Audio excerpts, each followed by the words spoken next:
Sports and nutrients का explanation, इसमें मैं आपको बात कर लूँ। सबसे पहले जो आपका है meaning of balance diet. Balance diet क्या है, उसकी मीनिंग क्या है, तो यहाँ पे सबसे पहले meaning, a balance diet contains all types of required nutrients from all the food groups.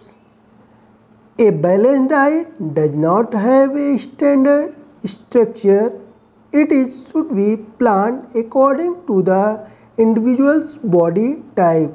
The following points must be taken care.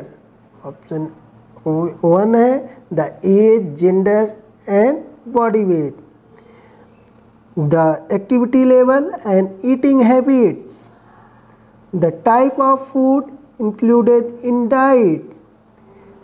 There should be 3 to 4 meals a day. The ratio of protein, fats and carbohydrates should be 1:4. Then अभी students इसको मैं इन Hindi explain कर दूं तो balance diet क्या है। संतुलित आहार वह आहार होता है जिसमें व्यक्ति को शरीर के लिए सभी आवश्यक तत्व उचित मात्रा में प्राप्त होते हैं। संतुलित आहार कहलाता है, यानी कि ऐसे तत्व जिसमें सारे पोषक तत्व हमें उचित मात्रा में मिल जाए, वो हमारा क्या कहलाता है, संतुलित आहार, बैलेंस डाइट कहलाता है।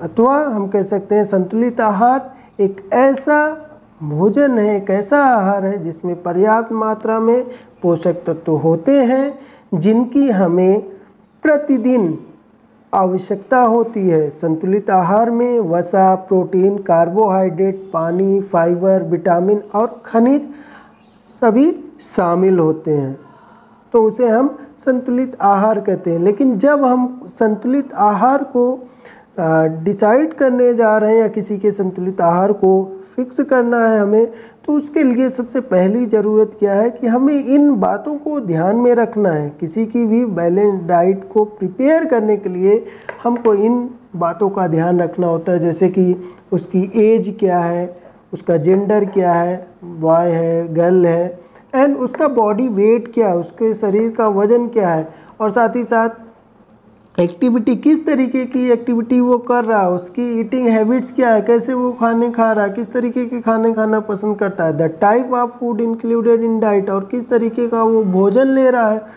अपने डाइट में, और शुड बी 3 और 4 मील्स ए डे, कम से कम 3 या 4 बार में वो अपने टोटल जो कैलोरी एनर्जी है उसको लेना है बैलेंस डाइट में।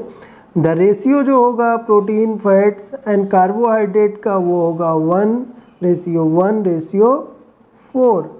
तो इस तरीके से हम उसकी बैलेंस डाइट को प्रिपेयर करते हैं, उसकी डाइट को, चार्ट को प्लान करते हैं।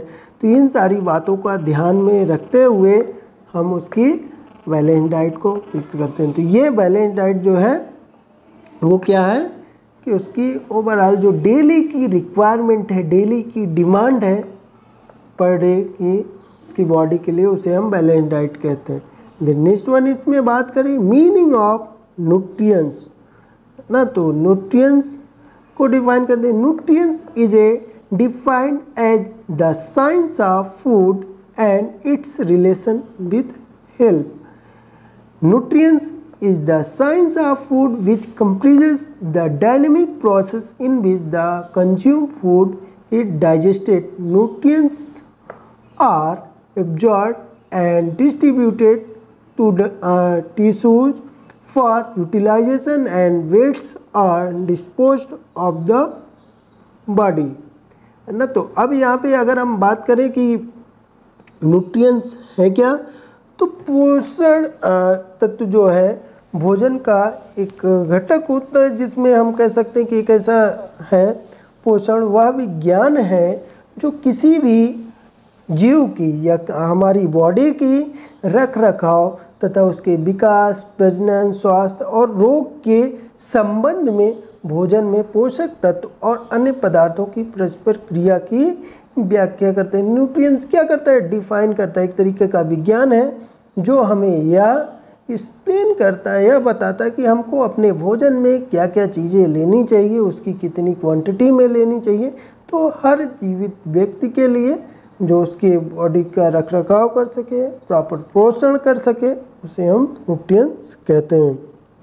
देन अब बात कर लें कि इसमें टाइप्स ऑफ न्यूट्रिएंट्स की, तो इसमें आता है मैक्रोन्यूट्रिएंट्स। मैक्रोन्यूट्रिएंट्स क्या होते हैं, बृहद जो पोषक तत्व हैं। Macronutrients constitute majority in diet.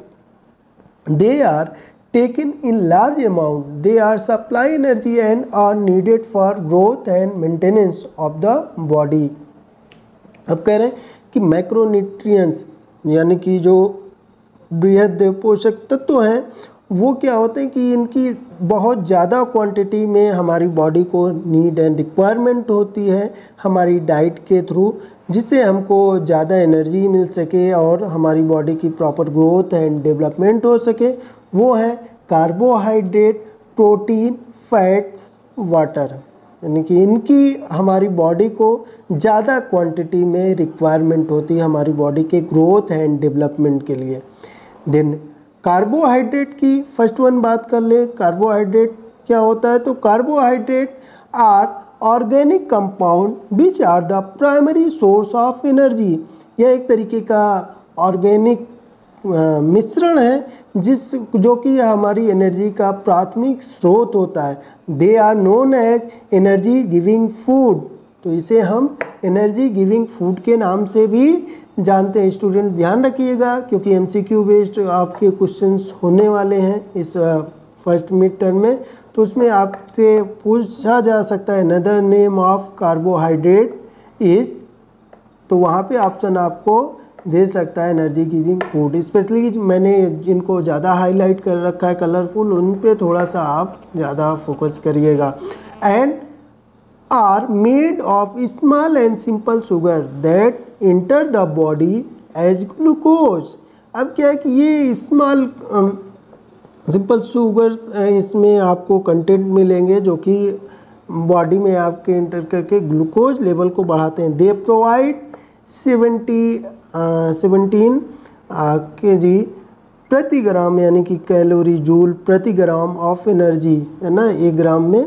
Then 45 to 65% of our total energy need should be come from carbohydrate. तो 45 से 65% हमको एनर्जी किसके थ्रू मिलती है, हमें कार्बोहाइड्रेट के थ्रू, यानी कि जो हमारी डेली की एनर्जी की रिक्वायरमेंट है, एनर्जी हमको प्राप्त हो रही, वो उसका 45 से 65% हमको कार्बोहाइड्रेट के थ्रू ही प्राप्त होता है।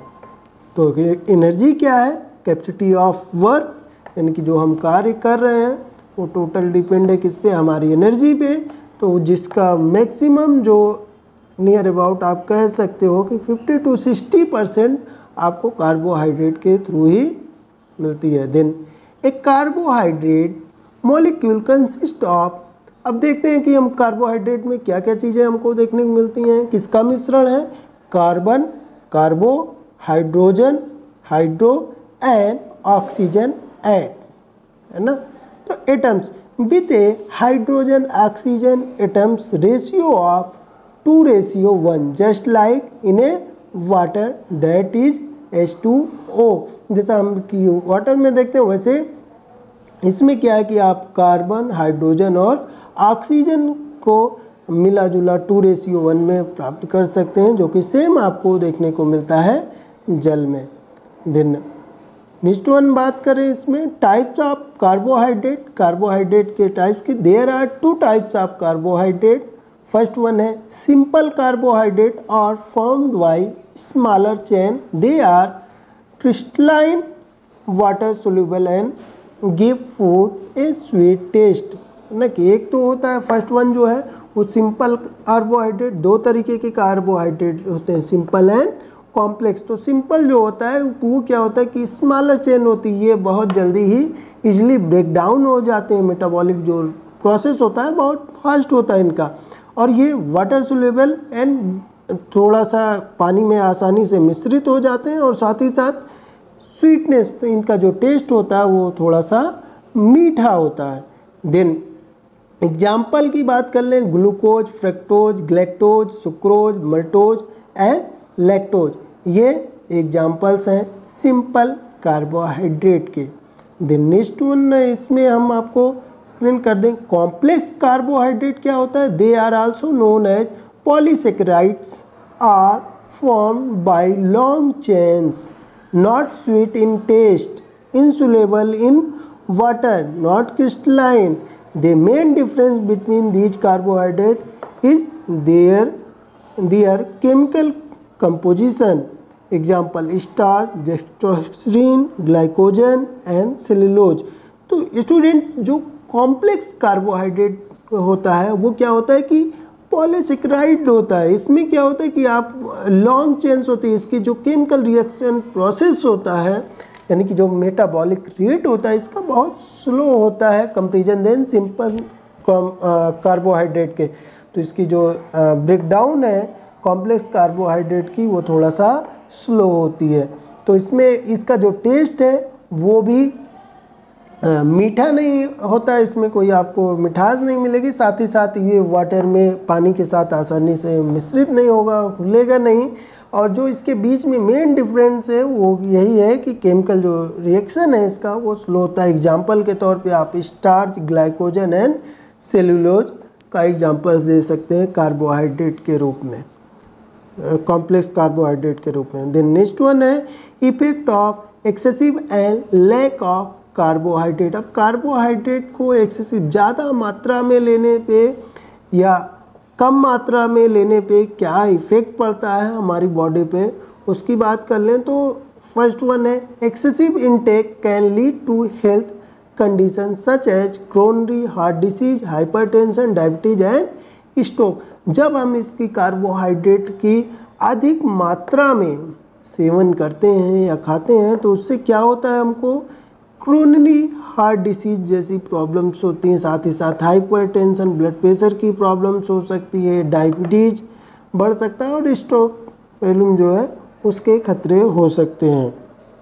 Then lack of carbohydrate can lead to loose skin, weight loss and fatigue. अब जब कमी होगी कार्बोहाइड्रेट की, अगर हमारी बॉडी में कमी हो रही है तो हमको क्या देखने को मिलता है कि हमारी स्किन जो है वो ढीली पड़ जाती है, वेट तेज़ी के साथ घटता है और हमें फटीग और टायर्ड फील होती है, बॉडी एकदम थकी हुई महसूस करती है।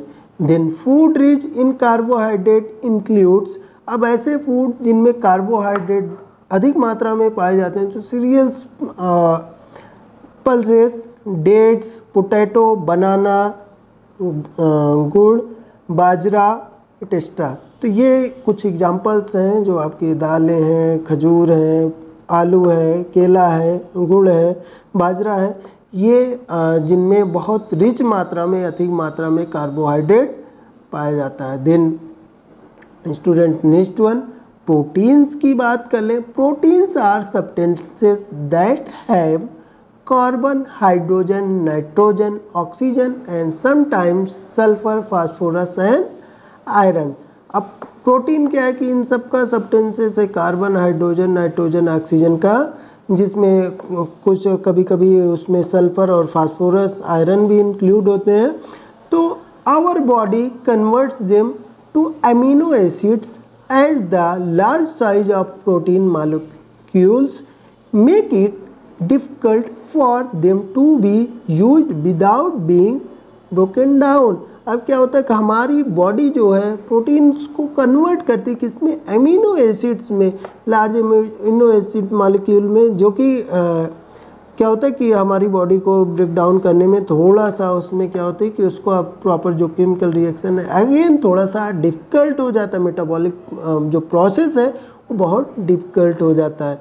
Then there are 20 amino acids out of which 9 must be obtained from the food we eat, है ना, कि कह रहे हैं कि 20 अमीनो एसिड्स में से इसमें कि हम क्या करते हैं कि 9 की बहुत ज़्यादा ज़रूरत होती है जिनको हम फूड के थ्रू लेते हैं प्रोटीन्स।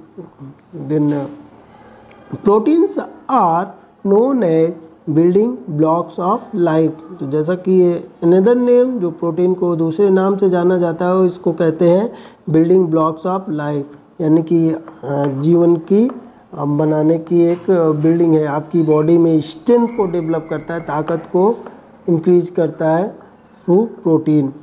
देन नेक्स्ट वन है involvement of protein. Protein are involved in the production of hormones, enzymes, tissues and antibodies. अब प्रोटीन का जो हम इन्वॉल्वमेंट देखते हैं वो किस में देखते हैं? हार्मोन्स सिक्रेशन में, एंजाइम्स में, टिश्यूज में और एंटीबॉडीज बनाने में। Regulation of water and acid balance in the body, transportation of oxygen and nutrients. और साथ ही साथ इन उस तरीके से ये क्या करते हैं, हमारी बॉडी को रेगुलेट भी करते हैं, वाटर को बैलेंस करते हैं, body transportation of oxygen and nutrients, जो ऑक्सीजन और न्यूट्रिएंट्स के ट्रांसपोर्टेशन के लिए बॉडी को स्ट्रेंथ प्रोवाइड करते हैं। देन डिफिशिएंसी में lead to marasmus and kwashiorkor, low immunity, muscles pain, fatigue, etcetera. अगर इसकी कमी हो रही हमारी बॉडी में, प्रोटीन्स की कमी होती है, तो मेरेमरस एंड क्वाशिरकोर नामक 2 रोग होते हैं जिनमें ये लैक ऑफ प्रोटीन की कमी से आपसे एमसीक्यू में बहुत पूछा जाता है कि कौन से रोग होते हैं। तो मेरेमस एंड क्वाशिरकोर। साथ ही साथ जो हमारा इम्यूनिटी पावर है वो वीक हो जाता है, मसल्स में हमारी पेन होती है, साथ ही साथ बॉडी फटीग फील करती है, थकावट फील करती है।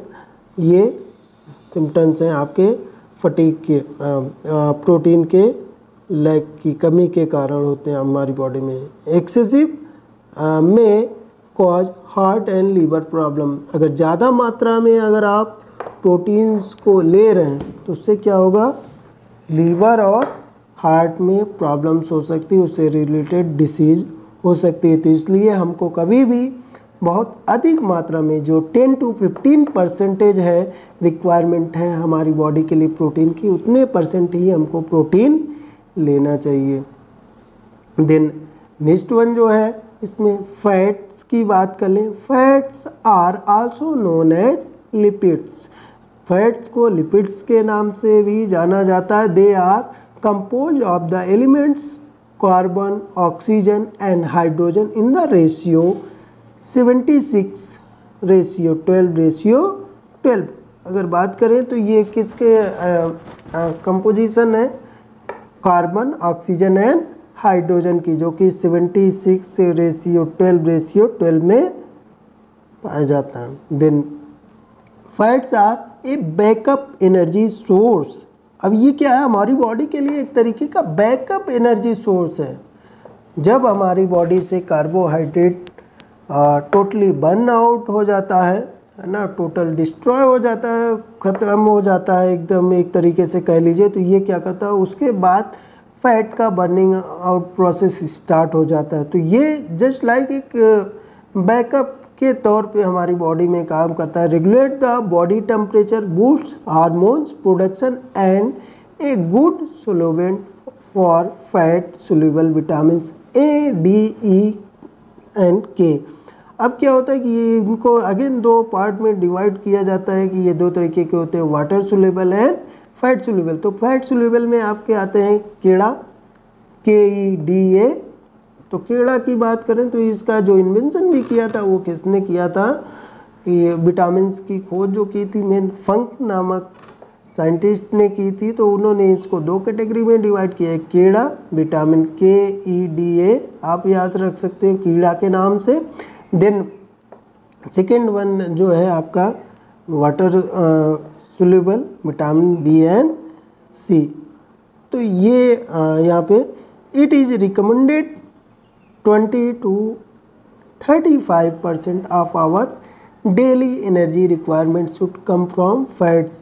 अगर हम बात करें कि जो हमको फैट के थ्रू एनर्जी मिलती है, नीड होती, ज़रूरत होती, तो वो लगभग 20 से 30-35% हमको किससे मिलती है? थ्रू फैट से मिलती है। तो कम से कम 20 से 35-30% हमको एनर्जी जो लेनी होती है वो फैट से लेनी होती है। तो इसका भी परसेंटेज, यानी कि इतनी क्वांटिटी में हमको डेली अपनी डाइट में कम से कम फैट भी लेना है। ऐसा नहीं है कि फ़ैट हमारी बॉडी में इंक्रीज हो गया तो हम फैट को लेना ही छोड़ दें एकदम। देन नेक्स्ट वन बात कर लें टाइप्स ऑफ फैट की।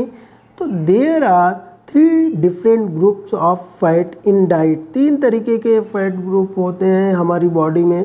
एक होता है saturated fats are present in packaged food, है ना। फर्स्ट वन होता है सैचुरेटेड फैट, जो कि पैकेज जो भी पैकेट के फूड हैं, पैकेज फूड हैं, उनमें पाया जाता है। Sea foods and dairy food, जैसे कि आप डेयरी के जो प्रोडक्ट हैं और जो समुद्री भोज्य पदार्थ हैं उनमें इसको सैचुरेटेड फैट बहुत अधिक मात्रा में पाया जाता है।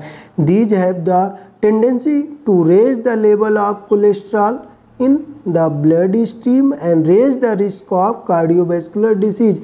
अब जब हम इसको ज़्यादा मात्रा में लेते हैं, जैसे सी फूड्स को ज़्यादा खाते हैं, डेयरी फूड प्रोडक्ट्स को ज़्यादा इंटेक करते हैं अपने फूड में, तो उससे क्या होता है कि कोरोनरी कार्डियोवैस्कुलर डिसीज से रिलेटेड हमारी बॉडी में जो है कोलेस्ट्रॉल लेवल बहुत ज़्यादा इम्प्रूव हो जाता है, जिससे हमको कार्डियोवैस्कुलर डिसीज के रिस्क बढ़ जाते हैं हमारी बॉडी में। देन सेकेंड वन है poly unsaturated fat helps in lowering the blood cholesterol and are slightly better than mono unsaturated fat. अब क्या है कि ये अनसैचुरेटेड फैट जो है वो क्या करता है, हमारी बॉडी में कोलेस्ट्रॉल लेवल जो कि हमारी सैचुरेटेड फैट से इंक्रीज हो रहा था उसको क्या करता है, रिड्यूस करता है, जो कि स्लाइटली अगर बात करें तो ये मोनो अनसैचुरेटेड फैट से थोड़ा सा क्या है, बेटर है। Then next one mono unsaturated fats also help in reducing blood cholesterol. ये भी क्या करता है कि आपके ब्लड कोलेस्ट्रॉल लेवल को रिड्यूस करने में हेल्प करता है। तो 3 तरीके के स्टूडेंट्स फैट्स होते हैं। फर्स्ट वन क्या था आपका, सैचुरेटेड फैट, जिसको हम सी फूड में बात कर सकते हैं, बहुत ज़्यादा मिलते हैं। सेकेंड वन क्या है, पॉली अनसैचुरेटेड फैट, जो हमारे सैचुरेटेड फैट्स क्या कर रहे थे, कोलेस्ट्रॉल लेवल को बहुत ज़्यादा इंक्रीज कर रहे थे, तो पॉली अनसैचुरेटेड फैट क्या कर रहा है, उसको रिड्यूस कर रहा है। देन मोनो अनसैचुरेटेड फैट, ये भी क्या कर रहा है, ब्लड कोलेस्ट्रॉल लेवल को हमारी बॉडी में रिड्यूस करता है। तो ये saturated fat, poly unsaturated fat, then mono unsaturated fat, there are 3 types of fats हमारी बॉडी में पाए जाते हैं। तो नेक्स्ट वन वाटर की बात कर लें student. Water is a made of hydrogen and oxygen element in the ratio 2:1. It serves as a transporter of nutrients to cells and remove waste through urine, है ना। कि ये क्या करता है कि अब ये ट्रांसपोर्टेशन करता है कि ये जो मिक्सअप है किसका है, हाइड्रोजन और ऑक्सीजन का 2:1 में हमारे वाटर में हाइड्रोजन और ऑक्सीजन का रेशियो होता है, जिसमें ये क्या करता है, ये सर्व करता है न्यूट्रिएंट्स को, जो पोषक तो है उनको क्या करता है, ट्रांसफ़र करता है सेल के पास, और जो वेस्ट प्रोडक्ट हैं हमारी बॉडी के पदार्थ हैं उनको क्या करता है, थ्रू यूरिन बाहर निकालने का काम करता है।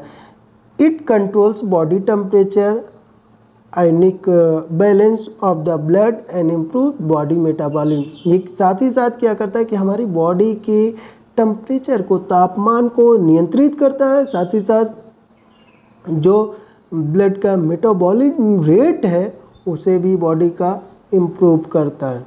Then it has 0 calories content, इससे कोई कैलोरी नहीं मिलती, कोई एनर्जी नहीं मिलती हमको।